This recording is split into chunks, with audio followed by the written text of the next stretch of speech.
salve loucas pro futebol! Aqui estou eu, seu Zelt, com mais um Almanac da Bola, o canal para quem gosta de curiosidades e histórias sobre futebol, é claro. O Campeonato Brasileiro de 2020, encerrado somente agora, em fevereiro de 2021, o campeão Flamengo chegou a jogar 5 vezes dentro de um curto período de 11 dias, praticamente dia sim, dia não. Já o Palmeiras, entre 14 de fevereiro e 7 de março deste ano, esteve em campo nada menos que 8 vezes em 21 dias. Primeiro pelo Campeonato Brasileiro, depois pelo Paulista e pela Copa do Brasil, numa média de mais ou menos um jogo a cada 2 dias e meio. Mas você pode acreditar, hein? Pelo menos no Brasil, houve um tempo em que, em termos de calendário, essa coisa foi ainda pior. No inesquecível ano de 1994, alguns times chegaram a jogar 2 e às vezes até 3 partidas no mesmo dia. Esse é o tema do nosso vídeo de hoje, feito em colaboração com Gustavo Long de Carvalho. O Gustavo é jornalista, pesquisador, professor universitário, engenheiro e integrante do Memofute, o grupo Literatura e Memória do Futebol.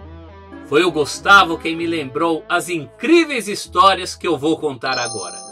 Mas antes, deixe o seu joinha, inscreva-se já, porque o Almanac da Bola vai começar.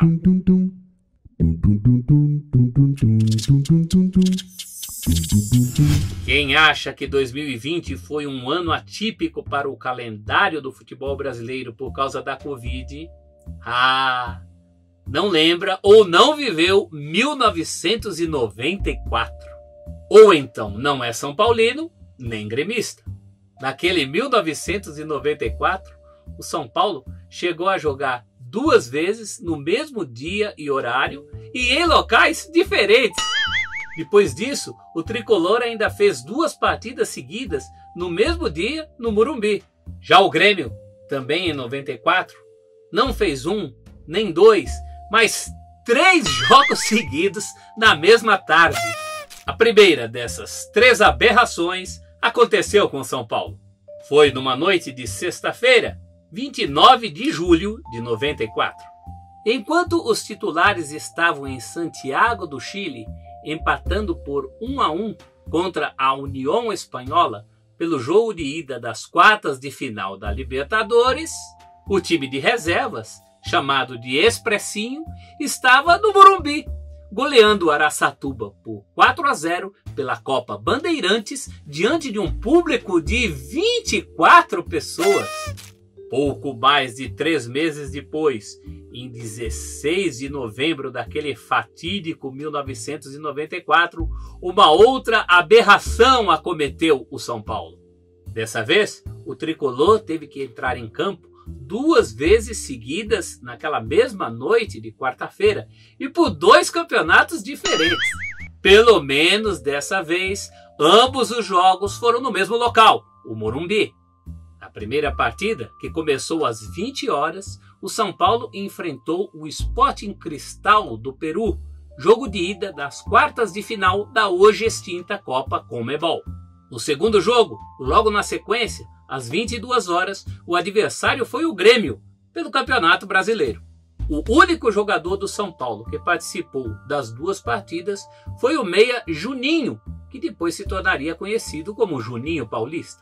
No primeiro jogo, Juninho entrou no segundo tempo e precisou só de 32 minutos para fazer o gol de empate, dar assistências para mais 2 gols e transformar uma derrota parcial do São Paulo por 1-0 em uma vitória por 3-1 sobre os peruanos do Sporting Cristal. Tem o segundo quadro agora.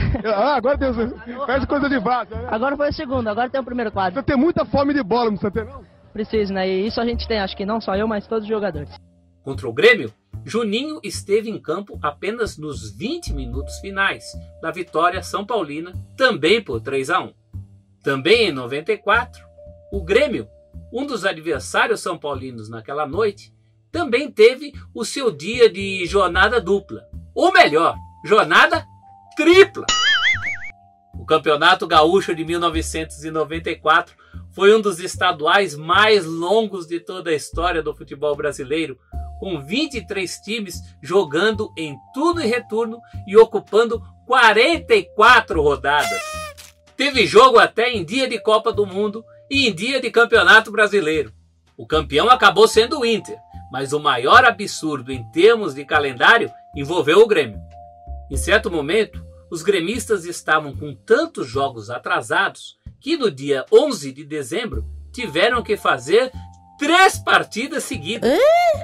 Todos esses jogos foram disputados no velho Estádio Olímpico.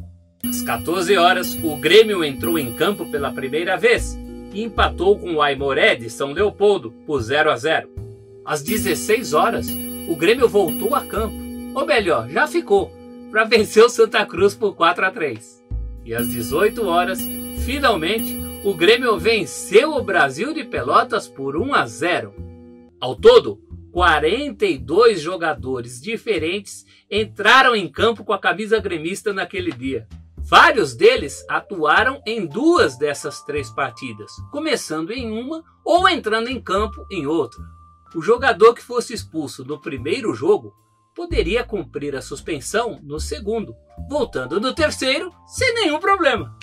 O técnico Luiz Felipe Scolari, o Felipão, só dirigiu o Grêmio na terceira partida. Nas outras 2, o técnico foi o seu auxiliar, Zeca Rodrigues. Assim como o time reserva São Paulino dessas maratonas ficou conhecido como Expressinho, os reservas gremistas ganharam o carinhoso apelido de Banguzinho. E o pior de tudo, vocês ainda não sabem, mas eu deixei para contar por último. Todos aqueles 3 jogos do Grêmio no mesmo dia não valeram nada, foram só para cumprir tabela, porque o Grêmio já estava eliminado do Campeonato Gaúcho. E por hoje é só, pessoal. Curtiu o nosso canal? Então dá um like, se inscreve aí, vai! Assim você vai sendo avisado dos próximos vídeos do Almanac da Bola. Sempre comigo, Celso Zelt.